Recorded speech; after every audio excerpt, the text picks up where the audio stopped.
भगवान अगर कण-कण में रहते हैं तो क्या नाली में भी रहते हैं? हाँ, नाली में भी रहते हैं। सुअर के अंदर जो आत्मा है वह भी परमात्मा भगवत स्वरूप है। आपको मानना है कि भगवान सब में है, पर व्यवहार में आप सुअर की पूजा नहीं कर सकते। बिस्मिल्लाहिर्रहमानिर्रहीम। अस्सलामु अलैकुम दोस्तों। हिंदू औरत ने सवाल किया पंडित अनिरुद्ध आचार्य से कि क्या भगवान जो है वो हर जगह मौजूद है। तो आप कहते हैं कि भगवान अगर हर जगह मौजूद है तो क्या नाली में भी जो है, नालियों में भी भगवान रहता है? तो जवाब बहुत ही अजीब था। पता नहीं जो है वो अपने भगवान को कहाँ कहाँ ये देखते हैं और कहाँ कहाँ ढूंढते हैं। लेकिन हम देखेंगे कि जब डॉक्टर जाकिर नाइक साहब से भी इसी तरह का सवाल किया, उन्होंने क्या जवाब दिया। आइए पहले देखते हैं पंडित का जवाब, उसके बाद डॉक्टर जाकिर नाइक साहब का जवाब भी जानते हैं। वीडियो बहुत इंफॉर्मेटिव है, आइए वीडियो को स्टार्ट करते हैं। भगवान अगर कण-कण में रहते हैं तो क्या नाली में भी रहते हैं? हाँ, भगवान सब जगह रहते हैं, तो नाली में भी रहते हैं। जो मलमूत्र में कीड़े पड़ जाते हैं वो कीड़े के भीतर जो आत्मा है वह भी परमात्मा की है। अच्छा, सुअर के अंदर जो आत्मा है वह भी परमात्मा भगवत स्वरूप है। जियो क्लियर। देखो, भगवान रहते सब जगह हैं। आपको मानना है कि भगवान सब में है, पर व्यवहार में आप सुअर की पूजा नहीं कर सकते। पर मानना है कि भाई इसके भीतर भी ईश्वर है। अल्लाह एक है, इसमें किसी का झगड़ा नहीं है। उसकी इबादत करनी चाहिए, इसमें किसी का झगड़ा नहीं है। झगड़ा है लाइफ स्टाइल का, झगड़ा है कल्चर का, संस्कृति का। और हर मजहब अपनी संस्कृति को अल्लाह से जोड़ता है कि अल्लाह यह कह रहा है। क्या अल्लाह टाइम टाइम पर नई नई बातें कहता है, या पुराने टाइम में जो कुछ कह दिया गया है वही सच है, या आगे फ्यूचर में कुछ और नई बातें भी कहेगा?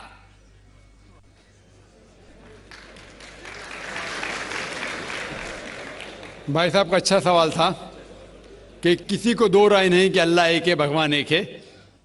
सब मानते कैसे उसी की इबादत करना चाहिए, लेकिन हर मज़हब अपनी कल्चर, अपनी संस्कृति को देख के स्टाइल बदलता है।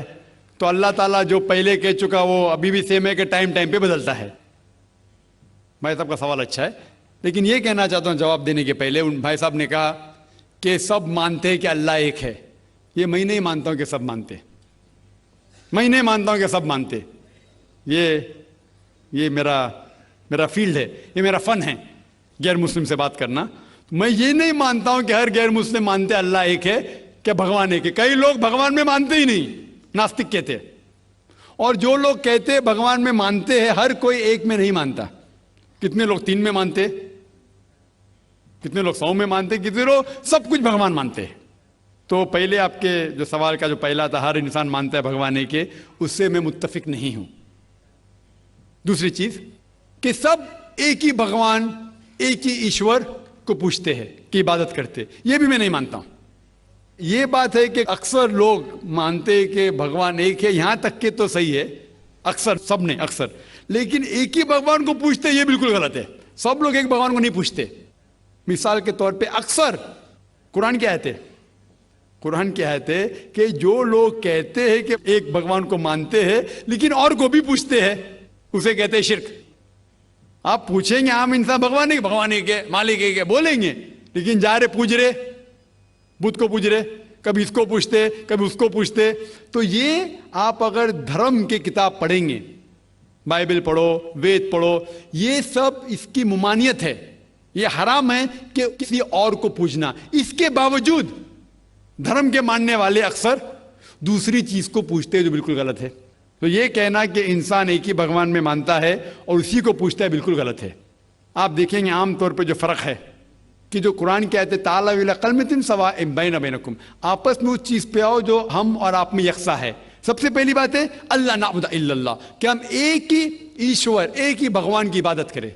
एक ही भगवान में मानना काफी नहीं, मानने के अलावा उसी की इबादत करना और किसी की नहीं। आपका अहम सवाल कि हर मजहब एक ही भगवान कहता है, ये बिल्कुल सही है। एक ही भगवान की इबादत कहना कि बिल्कुल सही है, लेकिन अपने तहजीब के हिसाब से बदलते रहता है, ये कहना गलत है। और अल्लाह ताला कितने बार बदलता है, ये कह सकते हैं कि टाइम जाने के वजह से किताबें बदलती गई। अल्लाह का जो पैगाम है, बेसिक पैगाम, वो सेम है, वो बदलता नहीं कि अल्लाह एक है, एक ईश्वर की इबादत करो, वो बदलता नहीं। उसके कुछ चीजें, ऊपरी चीजें शायद बदले। मिसाल के तौर पे किस तरीके से इबादत करना, हम जिस तरीके से सलाह पढ़ते हैं वो 1400 साल पहले मोहम्मद सल्लल्लाहु अलैहि वसल्लम पैगंबर के जरिए नाजिल हुआ।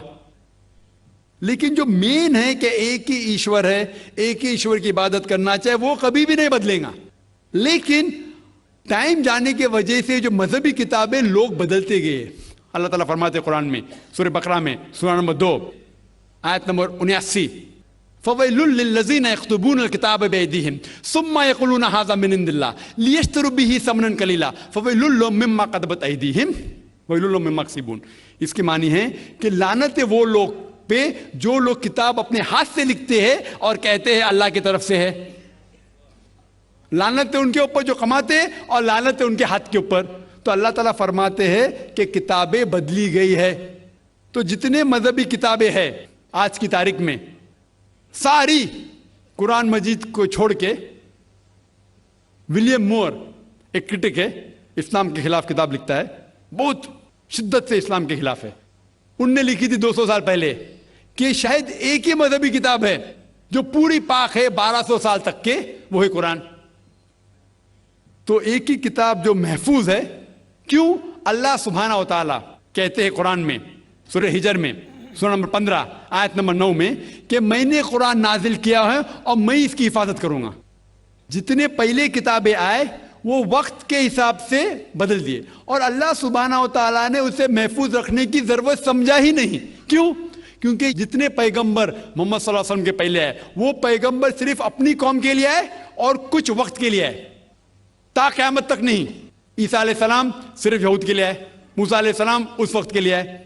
जितने पैगंबर आए अपनी कौम के लिए आए और कुछ महदूद वक्त के लिए आए, एक कौम के लिए आए। लेकिन मोहम्मद सल्लल्लाहु अलैहि वसल्लम आखिरी पैगंबर सिर्फ मुस्लिम या सिर्फ अरबों के लिए नहीं आए, सारी इंसानियत के लिए आए। और जो कलाम उनके जरिए नाजिल हुआ अल्लाह सुब्हानहू व तआला कुरान, वो सिर्फ मुस्लिम के लिए नहीं और सिर्फ उस वक्त के लिए, वो सारी इंसानियत के लिए और ता क़यामत तक है। तो क्योंकि ये किताब महफूज रखने वाली किताब है, ये किताब कभी नहीं बदलेंगी, ये आखिरी है।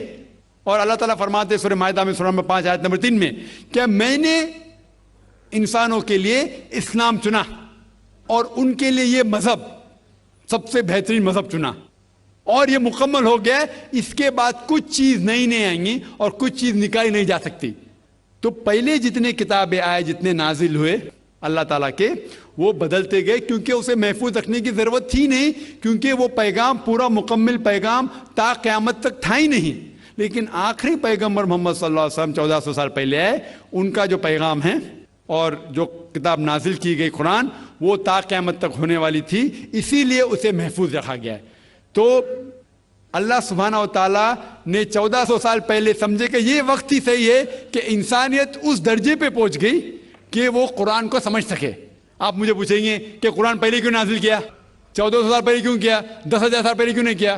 तो मैं कहूँगा कि अल्लाह ताला हमारा खालिक है, वो जानता है कि इंसान कब किस चीज़ समझ सके। मिसाल तो मेरा बेटा कहेगा कि मुझे डॉक्टर बनने का, डायरेक्ट मेडिकल कॉलेज में डालो, मैं बोलूँगा पहले बार 10th करो, स्कूल जाओ, फिर कॉलेज जाओ, फिर मेडिकल कॉलेज जाओ। तो उसी तरीके से अल्लाह सुब्हानहू व तआला हमारे खालिक है, वो जानते थे कि ये 1400 साल पहले इंसान इस दर्जे पे पहुंचे कि वो कुरान को समझ सके और उनने नाजिल किया। और अभी ये आखिरी किताब है, इसके बाद कोई भी नया पैगंबर नहीं आएगा। इसके बाद कोई कहता है कि मुझे अल्लाह ताला से वही आती है, उसको साइकेट्रिस्ट की जरूरत है, साइकेट्रिस्ट दिमाग की बीमारी है। तो दोस्तों ये थी आज की वीडियो। उम्मीद करते हैं वीडियो अच्छी लगी होगी। ऐसी ही इंफॉर्मेटिव और इस्लामिक वीडियोस के लिए चैनल को सब्सक्राइब करें। मिलते हैं नेक्स्ट वीडियो में। अल्लाह हाफिज़।